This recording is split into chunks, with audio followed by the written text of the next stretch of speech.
Hello and welcome to the today's lecture. Last time we have seen few numericals based on proton NMR. Today also we will see some pure NMR examples, and in some cases the infrared data is given. So, the first example C8H9FO. So, C8H9, and for fluorine we have to put hydrogen neglecting oxygen. So, C8H18 minus C8H10, 4 sites of unsaturation. We are talking about first example. 4 sites of unsaturation means it can be aromatic ring. Now, if you look at the first data,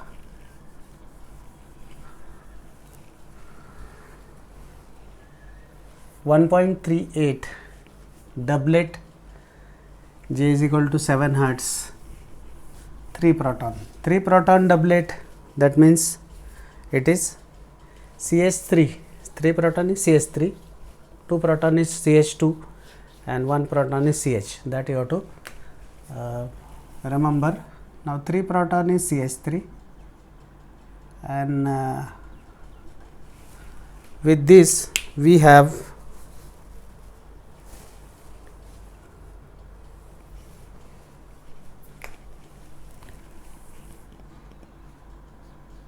CH3 CH.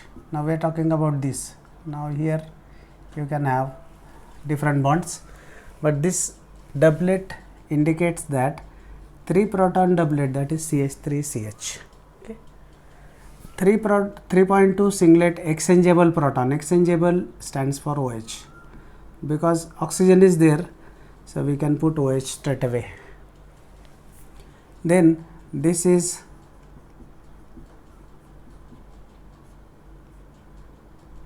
CH3 CH. Now, we are talking about CH. 1 proton quartet, 1 proton having 3 neighbor, that is quartet, 3 proton having single neighbor, that is doublets. So, this will be quartet, this will be doublet. So, that is over.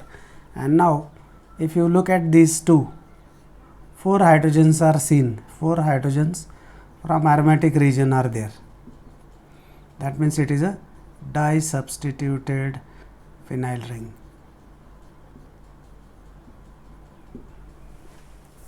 Disubstituted phenyl ring. And coupling constants, if you look at 8, probably the hydrogen coupling, 11 and 3 is probably the hydrogen fluorine coupling, where fluorine also is magnetically active. And if you put the things together, it looks like this: CH3 OH, it's the aromatic ring, and this side it is fluorine.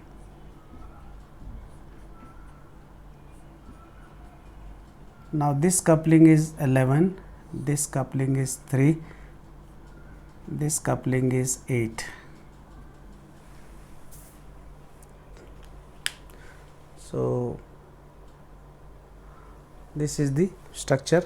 Coupling constant 8 is between 2 hydrogens, 11 is between this fluorine and hydrogen, and this hydrogen and this fluorine, that is 3. So, that is the answer for problem number 1. Okay. Now, moving on to the second example. Now, second example, C9H12O. C9H12O neglecting oxygen, C9H20, once again 4 sides of unsaturation. Okay. Here you can straight away put C9H20 minus C9H12, 8 hydrogens are missing. So, 4 sides of unsaturation, 4 sides of unsaturation. And if you look at this indicates monosubstituted ring. because you can see 5 hydrogens, that means only one substitution is there on the ring. Okay. Now the other data 1.15 3 proton triplet, that is CH3, 2 protons quartet, that is once again CH3 CH2, but now we are talking about CH2, and 2 proton singlet, that is CH2 isolated, it doesn't have any neighbor to it. So you have to put the structure in such a way that the CH2 is isolated, plus you have ethyl group and a monosubstituted aromatic ring, and oxygen has to be in the form of ether. There is no evidence of carbonyl group. So let us put the structure: monosubstituted,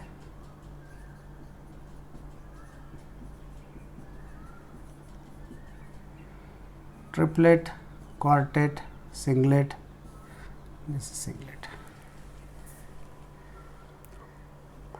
So 9 carbons, 12 hydrogens and a solitary oxygen. So that is the structure. So 4 sites of unsaturation whenever you come across, that means it is aromatic ring, and solving aromatic ring problems or aromatic problems are relatively easy than the aliphatic. So whenever in exam if you come across the aromatic rings examples, putting 6-7 carbons at a stretch is very easy, and putting other functional group would be relatively easy. Now coming to example number 3, this side, C7H13NO. So in order to calculate C7H13, and you have to put CH for nitrogen, so C8H14, parent hydrocarbon is C8H18, C8H14, 2 sites of unsaturation. Okay.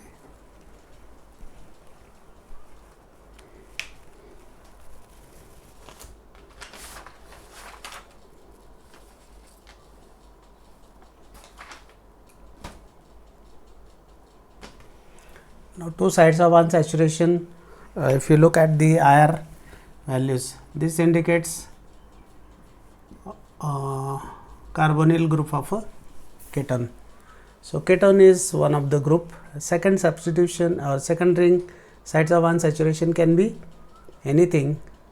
Now let us look at the chemical shift values of proton. 2.2 doublet for proton.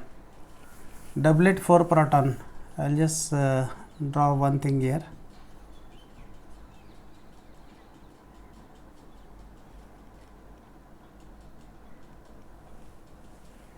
Not doublet, this should be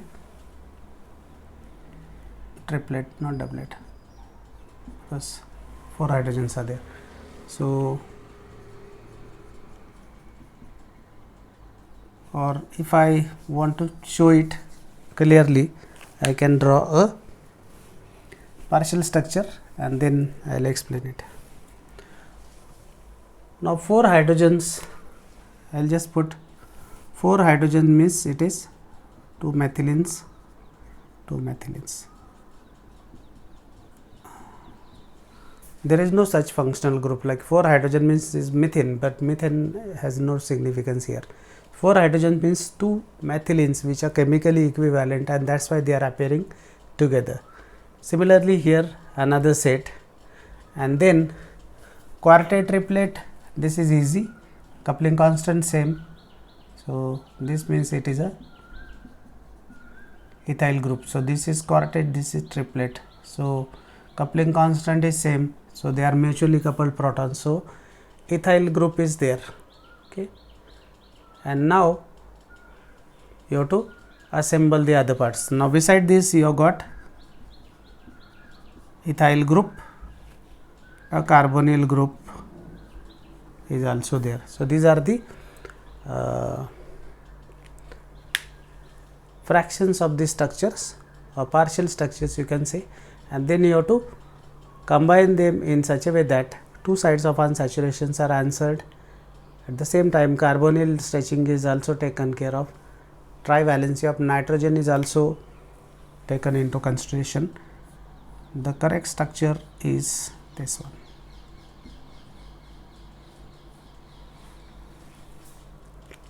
This ketone nitrogen trivalency is fulfilled. CH2 CH3, 2.2 is this, 1.2 is this, then this one is 2.4, 2.2, 2.4. So 4 hydrogens equivalent, 4 hydrogens equivalent, that is the structure.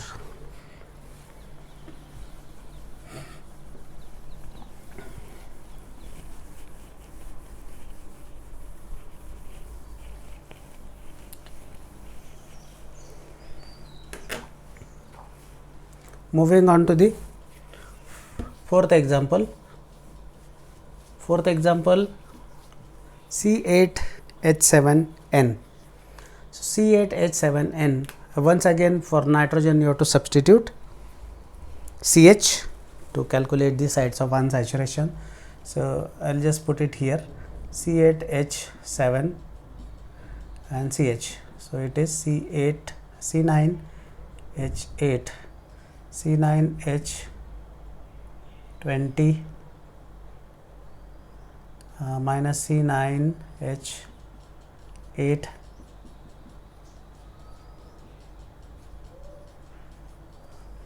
6 sides of unsaturations are there. So 6 sides of 4 can be reserved for aromatic ring and 2 can be for the functional group. Now if you look at this carefully, this is nothing but nitrile group.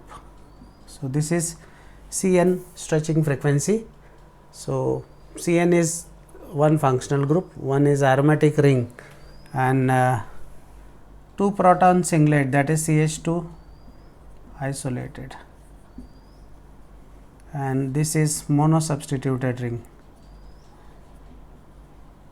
That means you have got CH2, CN and aromatic ring. So if you compile them together,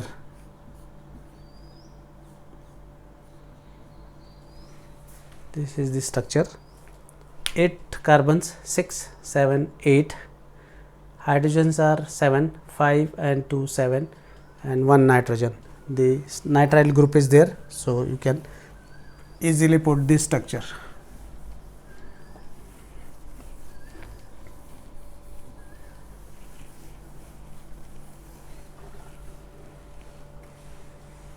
Now the fifth example, C9H6O2, neglect oxygen, C9H6, C9H20.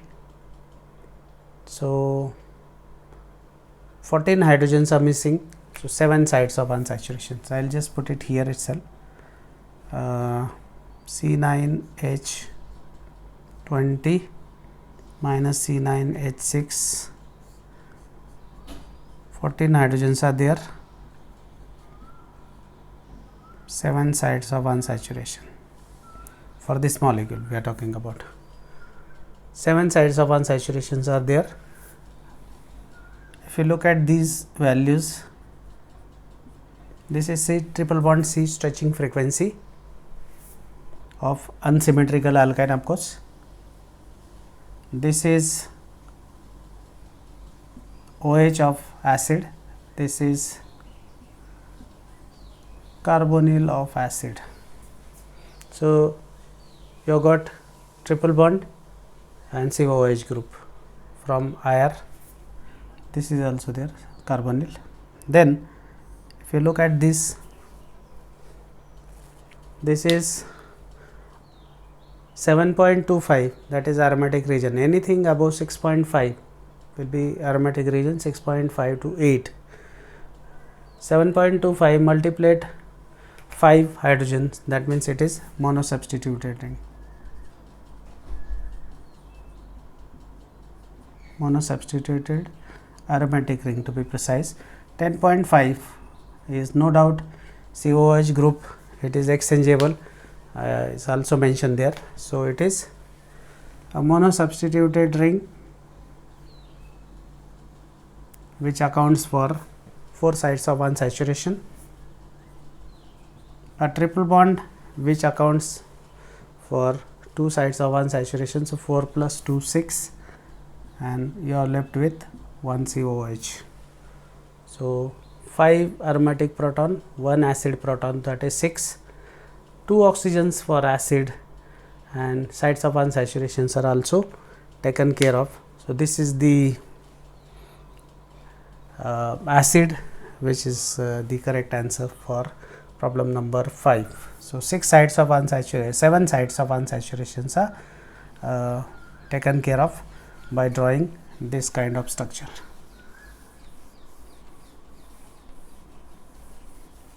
Okay. Now, the next example, C10H14O. Once again you can neglect oxygen and put C10H22. So, for this sixth one, C10H22, CnH2n plus 2, that is parent hydrocarbon, and here it is C10H14. Subtract, you will get H 8, 4 sides of unsaturation. Now, 4 sides of unsaturation means here also you can think of aromatic ring. Now, if you look at higher frequencies, this looks like OH group. This is in exam you are supposed to put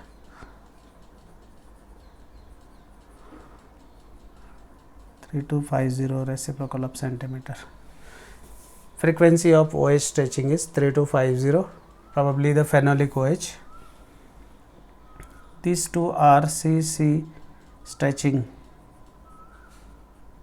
of aromatic ring. 827 is CH out of plane bending.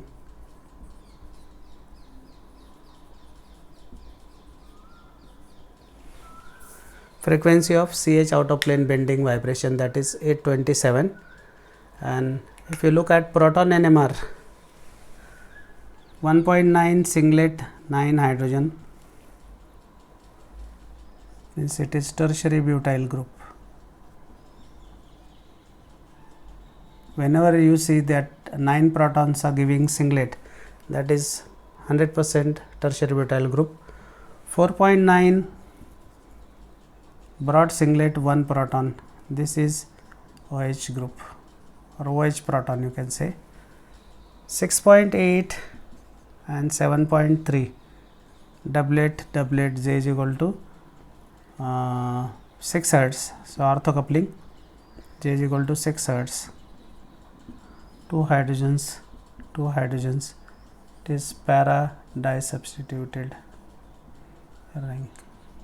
Para disubstituted because they are having aromatic protons which are giving the orthocoupling. Now, these 2 hydrogens are having coupling constant J is equal to 6 Hertz, that is orthocoupling, and definitely the functional groups are there.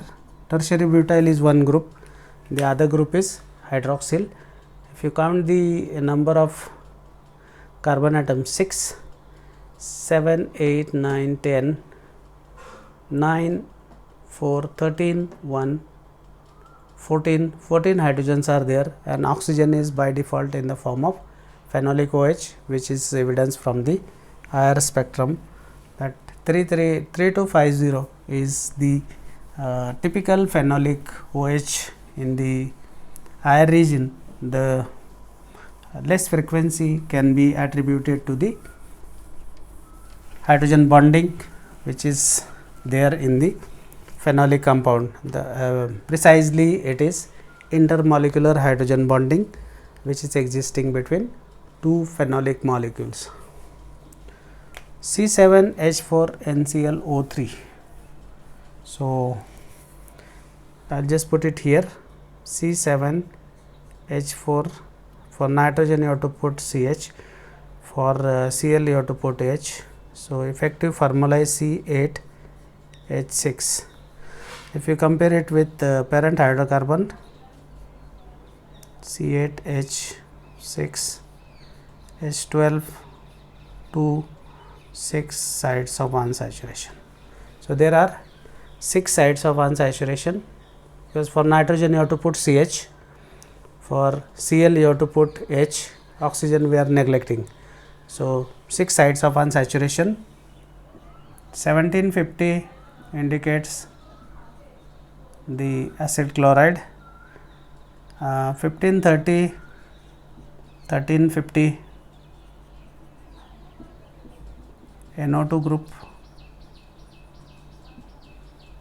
850 CH, out of plane bending of Paradise substituted ring.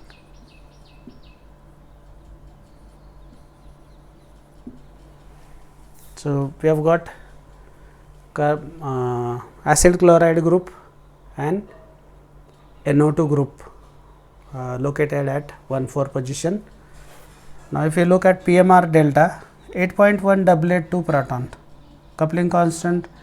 Now this also suggests that it is a Paradise substituted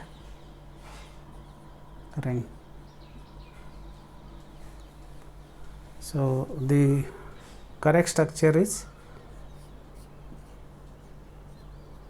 COCl and NO2, both are electron withdrawing group.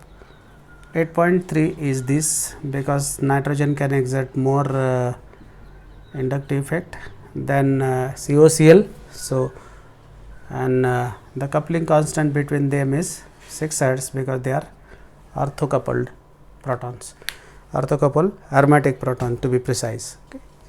So next time once again we'll have some 7-8 examples, and in this way we'll be practicing maybe for another 2-3 lectures, and then we'll go for the revision, wherein we'll try to solve the previous question papers, numericals, theory questions, everything, because these 3 chapters UV, IR, NMR I am supposed to deal with, and we'll be having plenty of examples for practice of these UV, IR, NMR examples.